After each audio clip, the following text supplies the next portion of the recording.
Hello everyone, আসসালামু আলাইকুম। আপনারা সবাই কেমন আছেন? আমি আলহামদুলিল্লাহ অনেক ভালো আছি।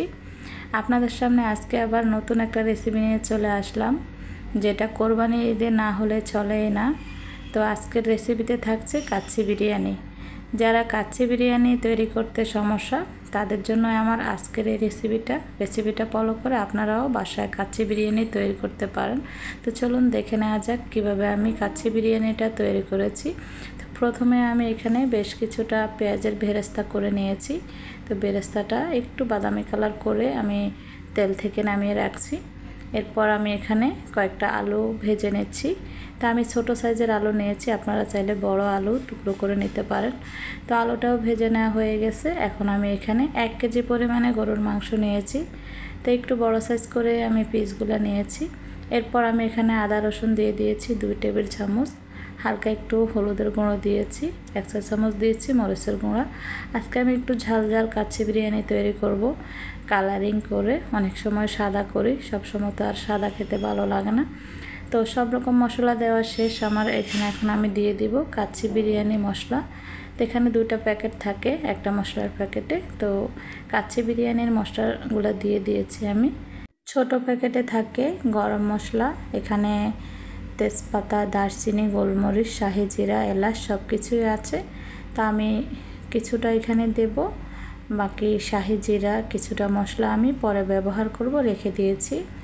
তো এখন সাথে দিয়েছি পেঁয়াজ কুচি, তারপর এখানে কাঁচামরিচ কুচি, আর পেঁয়াজের যে বেরেস্তা করে রেখেছি সেটা এখান থেকে অর্ধেক পরিমাণ দিয়ে দিয়েছি 1/2 কাপ রান্না করার তেল। এখন খুব ভালোভাবে হাত দিয়ে মেখে নেব।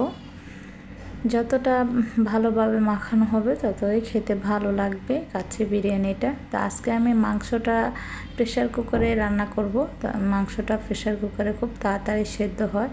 তো এখানে সাথে আমি 1/2 কাপ দিয়েছি টক দই। টক দইটাও আমি নিজেই তৈরি করেছি।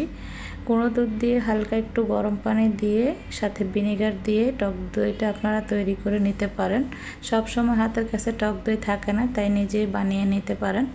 এখন খুব ভালো করে মেখে নেওয়া হয়ে গিয়েছে। সামান্য পরিমাণ পানি দিয়ে দিয়েছি, এই একটু পানিতে হয়ে যাবে মাংসটা রান্না।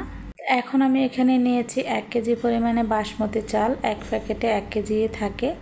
তো আমি 1 কেজি পরিমাণ চাউল নিয়েছি, এখান থেকে আমি 1/2 কেজি পরিমাণ আজকে রান্না করব, কারণ আপনাদের সদস্য অনুযায়ী আপনারা রান্না করবেন। আমি 1/2 কেজির সাথে 1 কেজি গরুর মাংস দিয়েছি, তো সেই পরিমাণে আমি চাউলটাও নিচ্ছি। তো এখন আমি খুব ভালোভাবে 2-3 বার করে চাউলটা ধুয়ে রাখবো। ধুয়ে নেওয়ার পর 30 মিনিটের মতো ভিজিয়ে রাখবো। চালটা আরও লম্বা লম্বা হবে তাহলে। তো এখন ভিজিয়ে রেখেছি। তো এদিকে আমার মাংসটা কষিয়ে নেওয়া হয়ে গেছে। মাংসটা একটু ভালোভাবে আগে কষিয়ে তারপর প্রেসার কুকারের ঢাকনা দিয়ে 4টা বা 5টা সিটি বাজলেই চুলাটা অফ করে রেখে দেব।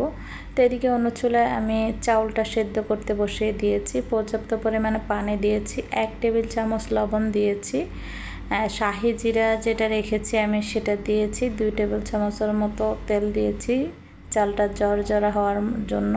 সাথে 1 পিস লেবুর রস দিয়েছি আরও একটু স্মেল বাড়ানোর জন্য। তো পানিটা যখন ফুটে উঠেছে তখন আমি ভিজিয়ে রাখা চালটা দিয়ে দিয়েছি। বাসমতি চালটা আমি পুরোপুরি সিদ্ধ করব না, 80% সিদ্ধ করব। কিছুক্ষণ জাল করার পর এখন একটু চেক করে নেব চাউলটা সিদ্ধ হয়েছে কিনা। তো পুরোপুরি চালটা সিদ্ধ হতে আমার 10 মিনিট সময় লেগেছে। এখন আমি ছেঁকে রাখবো। তো এদিকে আমার মাংসটাও প্রায় রান্না করা হয়ে গেছে। এখন আমি অন্য প্রসেসে যাব। একটা ননস্টিকের কড়াই নিয়েছি, এখানে আমি মাংসগুলো ঢেলে দেব। মাংসগুলো ঢেলে দেওয়ার পর আমি এখানে ভেজে রাখা সে আলুগুলো দিয়ে দিয়েছি অর্ধেক পরিমাণ, অর্ধেকটা উপর দিয়ে দেব। তো এখন সুন্দর করে আলুগুলো বসিয়ে দিয়েছি, বাকিটা আমি উপরে দিয়ে দেব। তো এখন রাইসগুলো দিয়ে দিয়েছি, দেখুন কত তার ঝরঝরা, আর পুরোটা সিদ্ধ করে নেই। এখন বাকি আলুগুলো দিয়ে আমি উপর দিয়ে একটু সাজিয়ে দিচ্ছি, সাথে কাঁচামরিচ দিয়ে দিয়েছি। এরপর দিয়ে দেবো আমি এখানে আলু বোখারা। তো আলু বোখারা না দিলে আপনারা কিশমিশও দিতে পারেন এখানে। তো পেঁয়াজের বেরেস্তা রেখেছি, সে বেরেস্তাগুলো দিয়ে দিচ্ছি। এরপর আমি এখানে সামান্য পরিমাণ জর্দার কালার দিয়ে একটু দুধ দিয়ে মিশিয়ে রেখেছি, সেটা দিয়ে দিয়েছি কালারটা সুন্দর আসার জন্য। সাথে দিয়েছি 3 টেবিল চামচ ঘি। এখন আমি ঢাকনা দিয়ে এটাকে একবারে লো হিটে ভাপিয়ে নেব। তো ঢাকনাটাও ছিদ্র বন্ধ করে দিয়েছি। তো আমার এই ননস্টিকের কড়াইতে আসলে হাওয়া বের হয় না, তাই আমি আর সাইডটা আর বন্ধ করতে হয়নি। আপনারা যে কোনো পাতিলে রান্না করতে পারেন, তবে সাইডে একটু আঠা দিয়ে বন্ধ করে দেবেন। তো 20 মিনিট আমি ভাপিয়ে নিয়েছি।